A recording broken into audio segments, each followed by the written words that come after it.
The day is May 4th, 2007. Panic at the Disco still has members other than Brendan Urie in it. Symphony of the Night just came out, and the absolute banger that is How to Be a Ninja will be released in just 3 months. Today, Magic players are excited because today they're getting cards from the future. Sort of. Today is the release of Future Sight. Future Sight was the finale set of the Time Spiral block. Each set in this block was designed to represent a different time period. With Time Spiral being based on the past, Planar Chaos was set on an alternate present, and Future Sight being set in the future. To represent this, the design team came up with Future Sight's unique gimmick, Future Shifted Cards. This would be a set of 81 cards from the future. These all came with a unique frame that was supposed to be a mock-up of what future Magic cards could look like. The frame looks pretty cool and also still does a pretty good job at conveying all the necessary information that a regular Magic card does, while still clearly looking like it's from the future. Now obviously, Mark Rosewater does not have a time machine, so we can't actually get cards from the future. So in reality, what this means is that each of these cards had to have some kind of feature that we hadn't seen on a Magic card before, with the idea being that these could all appear in sets in the future. Generally speaking, Magic sets usually have about 4 to 5 keywords. Often these keywords are brand new, and sometimes they also bring back old mechanics as well. This is done so the design of sets are very focused, so that cards are developed to have synergies with one another, and each mechanic is heavily explored, leading to a very cohesive play experience. Future Sight, on the other hand, said, F that noise, the more keywords in our set, the cooler we are. We're gonna have over 30 keywords in this set, and there's nothing you can do about it. Now obviously, this creates some problems. From a design standpoint, this adds a whole new level of difficulty, since you have to come up with so many more mechanics, and you don't have as much time to properly refine them down to only the best ideas. This makes testing way more difficult, since the mechanics being printed now only have a small number of cards that you can test them on, making it really hard to understand how well a mechanic is balanced when you're only able to test it so limitedly. These mechanics are also supposed to somehow be good enough that we can actually reuse them in the future. Needless to say, the design is difficult, and it resulted in some incredibly strange designs. Here are a few of my favorites. Spellweaver Volute, an enchantment aura that allows you to enchant instants in graveyards. Daybreaker Coronet, an aura that only lets you enchant other auras. Imperial Mask, which gives you hexproof, but it also makes a token copy of itself for each of your teammates. This is not helpful in a 1v1 match. Bonded Fetch, which prior to New Capenna was the only blue creature in Magic's history to natively have haste. There's Darksteel Garrison, which is just like equipment for lands for some reason. Steamflogger Boss, which when it was printed, didn't do anything because Unstable had not existed yet. So they just printed this and it literally didn't do anything. Like, this rules text just doesn't do anything. Dryad Arbor is one of the most infamous cards of all times due to the sheer number of rules confusions that it causes, because it's a land and also a creature. So that means it has summoning sickness because it's a creature, but it's also your land drop because it's a land. And even though it enters the battlefield. And also the genius idea to reprint this card in a From the Vault product where it just looks like a forest. And it caused such an infamous tournament mistake that they actually had to make a rule where players have to separate their lands and create. It's just a rules nightmare. It's just, oh my god, why does this card exist?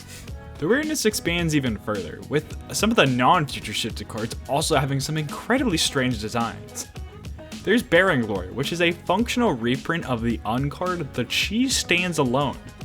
There's Char Rumbler, which is just a card with -1 power. And Force of Savagery is a card that has 0 toughness.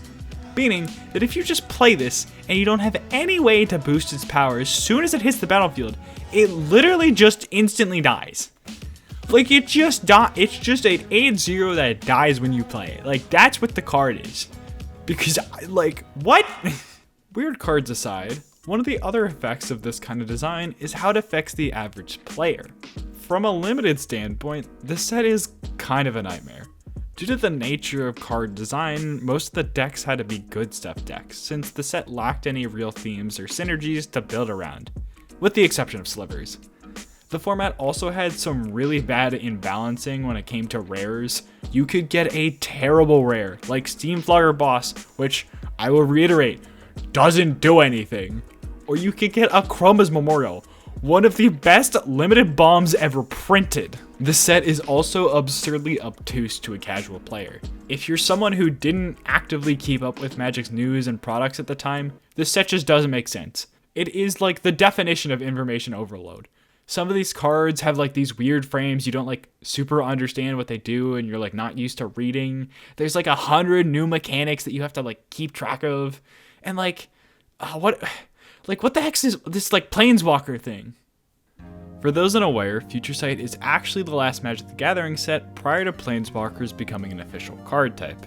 Well, like, technically there was also, like, 10th edition and, like, Masters, but those are reprint sets where, like, there's no new cards, so we're ignoring that. Initially, Future Sight was supposed to be the very first set that we saw the Planeswalker card type. However, development thought it still needed some work, so they pushed it back to Lore 1 instead. But they still wanted to tease players about this upcoming card type. So, they used the card Tarmogoyf to foreshadow it in its reminder text. For those unaware, Tarmogoyf gets an increase to its power and toughness based on the number of card types in graveyards. And in the reminder text for this card, they list all of the card types. And notably, when this card was printed, there was a card type that people hadn't seen before, Planeswalker. Also, Tribal was there, but that got printed in this set, so this was super exciting for people who were heavily invested in the game, giving them new ways to theorize and speculate about what this new upcoming card type could look like. And they've actually reused this idea recently with the new Atraxa card referencing the battle card type before battles were printed. Along with Tarmogoyf, they used a few other cards to tease things that they knew were going to be happening in the near future. For instance, there was a cycle of creatures that created a token copy of an existing card. For example, the card Llanowar Mentor makes a copy of the card Llanowar Elves, Cloudseer makes a copy of Cloud Sprite, and so forth and so on. But for the white card in this cycle, it created a copy of a card called Gold Metal Harrier, and at this point in time, that card didn't exist yet, but it would be printed in the upcoming set Lorwyn. They also made a few of the future shifted cards they knew would be coming in the next couple sets, like Boldwar Intimidator being printed in Morningtide or Mist Metal Skulk being printed in Shadowmoor, continuing the idea that these cards are from the future. Back to the design of the cards, given the nature of the set, and as I mentioned before, the difficulty in testing the power level of certain cards and mechanics, this set has a lot of really strong cards along with the weird ones. The pre-Modern Horizons All-Star Tarmogoyf was printed in this set, Bridge from Below, a card so good that it's banned in Modern, Magus of the Moon, a lock piece that actually still sees play today, Sword of the Meek, which is a great combo piece when you combine it with Thopter Foundry, and the powerful Creature Tutor Summoner's Pack. Along with these powerful cards, the set also had a bunch of unique mechanics that I'm actually really sad they haven't decided to revisit yet. Like Imperious Sword, forcing you to use basic lands to cast it is a really interesting incentive to make you play basics. Frenzy seems like a really cool mechanic that they can play around with. And personally, my favorite mechanic from this set that I unfortunately don't think we're ever going to see again is called Grandeur. The Grandeur mechanic was designed to get around the downside of the Legend rule. For those unaware, the Legendary rule states that if you have 2 copies of the same Legendary permanent on the battlefield, then you have to sacrifice one.